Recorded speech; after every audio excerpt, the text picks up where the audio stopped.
Donem una volta a la web que tenim a l'Ajuntament, un nou model, un nou disseny, una nova finestra en la que el que pretenim és que la gent pugui interactuar amb l'Ajuntament, de l'administració,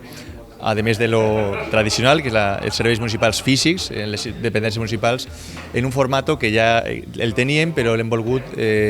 adaptar a les noves necessitats, que és que cada vegada més siga més proactiu, que la gent pugui participar. Hi ha mecanismes i ferramentes que donaran la possibilitat de que la gent pugui interactuar amb l'Ajuntament, més del que en aquest moment, i sobretot d'alguna manera que la gent note que des de sa casa pot comunicar-se i fer cada vegada més gestions municipals. Per tant, una nova finestra, un nou espai per a que la gent se trobi que l'Ajuntament està cada dia més proper de la seva necessitat.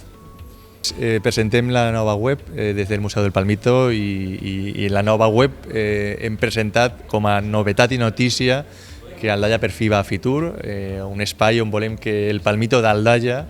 siga conegut per tot el món. És una finestra, obrim la finestra web en Aldaia nova i també volem obrir una finestra física, una finestra d'oportunitats per a que la gent conegui el Palmito d'Aldaia, la nostra cultura, la nostra tradició.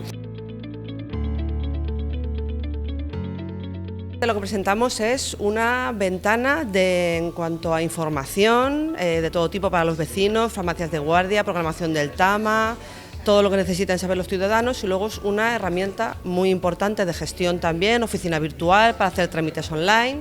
Y luego algo muy importante también a destacar es que estamos hablando de que cada departamento municipal tiene suficiente contenido y suficiente peso como para tener una web propia. Entonces estamos hablando de 20 webs en una web.